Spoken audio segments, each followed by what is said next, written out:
everyone. Welcome to the program. This is Business Morning, this Tuesday, the 27th day of November. I am Bosun Amafaye. We're live to you from Lagos, Nigeria's financial epicenter.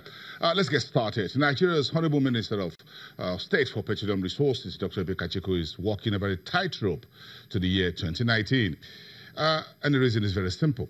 Last year, he says he was going to resign from office if Nigeria failed to achieve fuel sustainability. Otherwise, if Nigeria still imports petrol products by the year 2019. Now, in actual fact, Kachiku, on May 22nd, 2017, told the BBC Hard Talk show anchor, Stephen Sacco, that, quote, 2019 is the target time. I will target 2019. If I don't achieve it, I will walk. I put the date and I will achieve it. So now the Honorable Minister of State for Petroleum Resources seems now to have seen that looks likely 2019 full sustainability or sufficiency by Nigeria will not be achievable.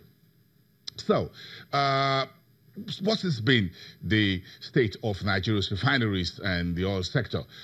This is what Kachiku has been saying. He says Nigeria's plan to revamp all the 4 state-owned refineries to full capacity will not materialize in 2019.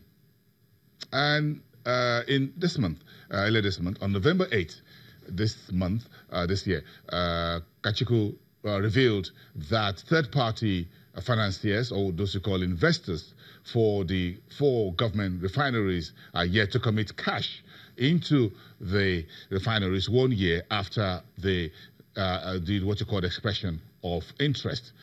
So those companies are yet to step forward, and it says there is no funding from those third-party oil companies to get the 4 state refineries in Port Harcourt, Kaduna, and Warri up and running.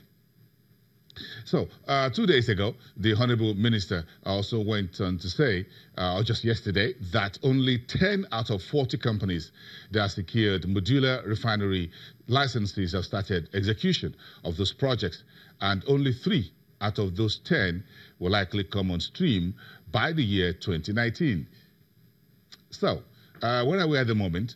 Dangote's 650,000 barrels per day, $11 billion refinery at the Lagos backwater, final completion and operation is expected in late 2019. So if you put all of that together with the refineries and the modular refineries and the Dangote refineries, it looks like 2019 fuel sufficiency for Nigeria is not realistic. So what's the Honorable Minister of State, Kachiku's new vision and new horizon, if you want to put it that way? So what he says yesterday was that Nigeria will achieve 1.1 million barrels per day refining capacity in total by the year 2020. That's a new talk from the new Minister of State for Petroleum Resources. So he's moved the timeline to 2020. And how does he think the 1.1 million barrels per day refining capacity will come into existence? Yes, he's banking on Dangote's refinery, 650,000 barrels per day refining facility, Lagos backwater.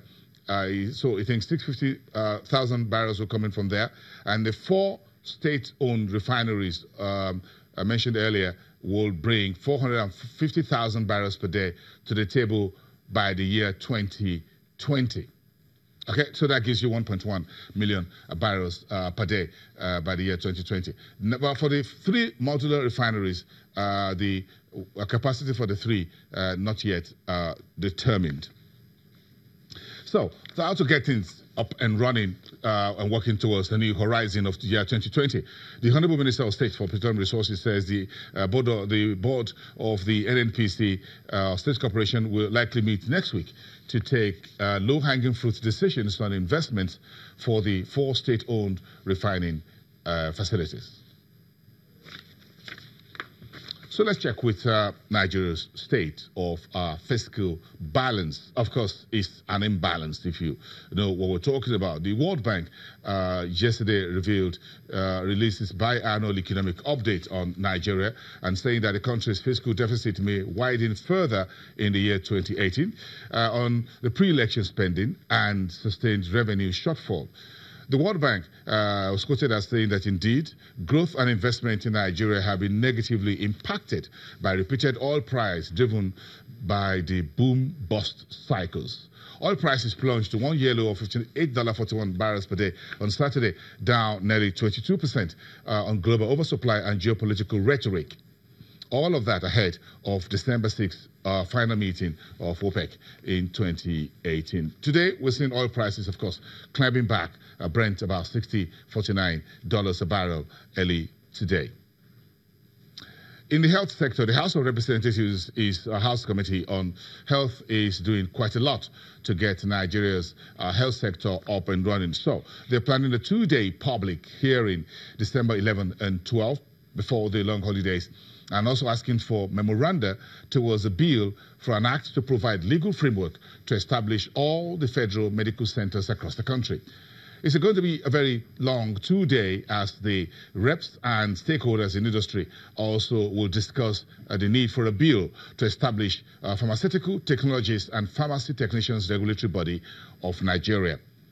Also to be discussed at the two-day gathering, public hearing will be a bill to establish Regional Center for Oral Health Research and Training Institute and a bill to establish the Institute of Healthcare Management Practitioners.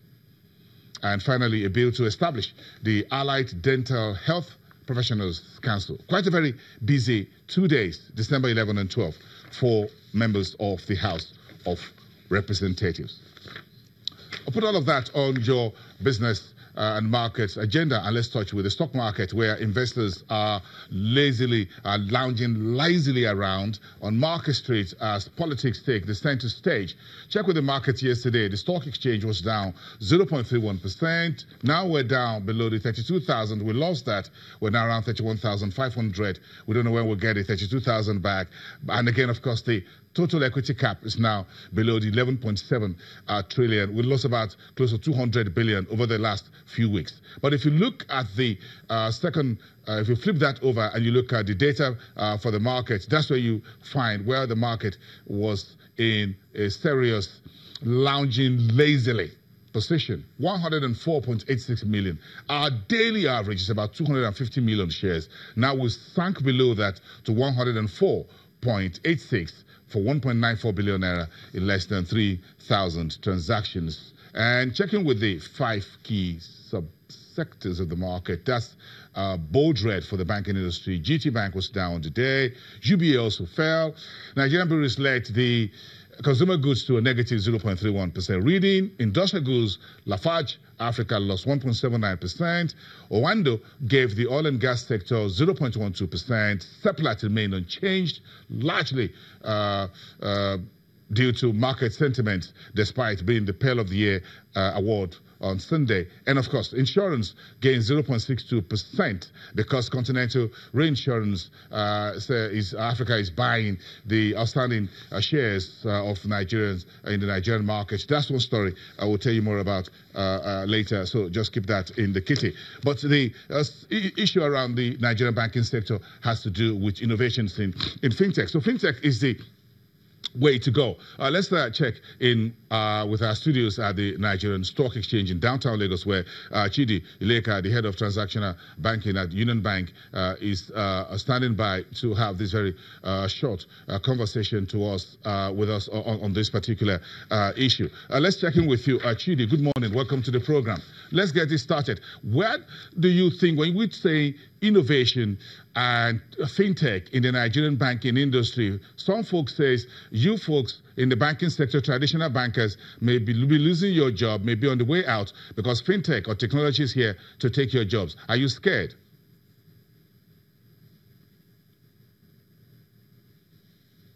Hello? Please. Okay. Achidi, my question is this. Fintech and innovations in financial technology is now a game changer, and there are postulations that in not too distant future, the traditional banks as we know it may no longer be there. Are you scared about financial technology?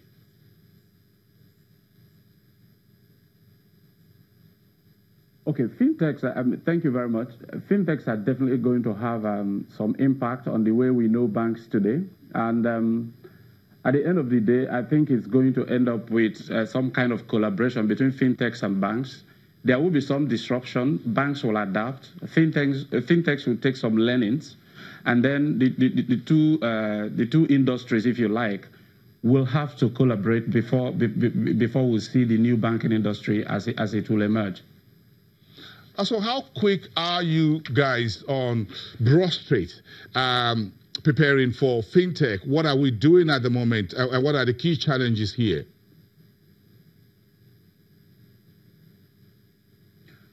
Well, first of all, as a bank, there are so many things you can do on your own. There are so many things you can do in terms of digitizing, but that has its place. On the other hand, there are quite a number of things you can do with fintechs.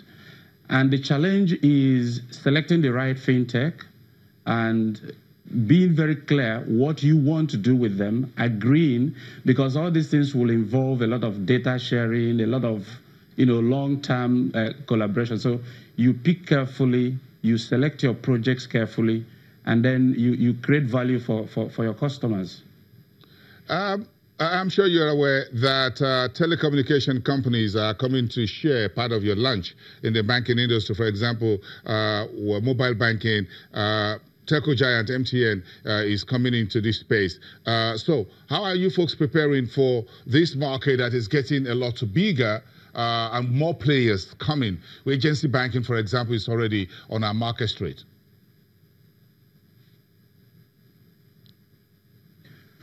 Okay, so if you look at that document very well, you see anybody can enter into that space as it is today, the way CBN defined it.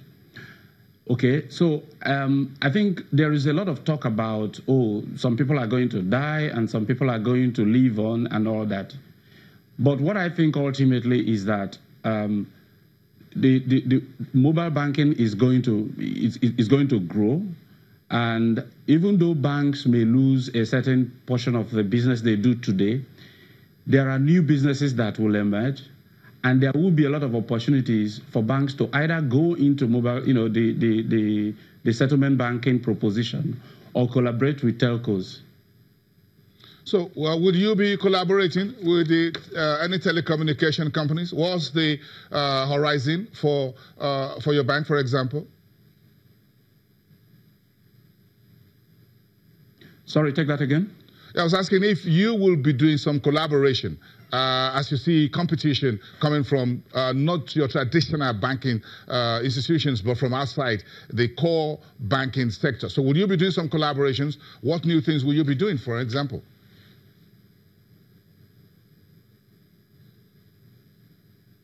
Well, it's difficult to put, to make a laundry list of this is how collaboration is going to happen. But the truth is that banking is about that basic activity of mobilizing deposits and move, from the place of surplus and moving it to the place of scarcity. So the settlement banks we're talking about now are not going to lend. They are not going to lend money. And if the traditional banks, even if they pool deposit, the traditional banks who are going to continue to do to be involved in lending activity are going to have a handshake with them somehow to pull in the deposits. Just as an example. Okay. Chidi Ileka, let's leave it there for today. Head Transactional Banking at Union Bank. Thank you very much for your time. It's time for fintech innovations in the financial services industry. Of course, that's one major story also across the African Securities Exchanges Association's conference, two-day conference taking place and getting wrapped up today in Nigeria. We're hosting this continental program for the third time since the establishment of ASEA in 1995. Let's take a break. When we come back, we're delving into the commodities market. Oil prices are beginning to rise. Thank you, folks. But again, petrol prices are also moving gently in Nigeria and diesel prices as well. But of course, if you think you're more interested in agriculture, we have a little bit of thing there for you, the agribusiness. Stick around. We'll be back in 2.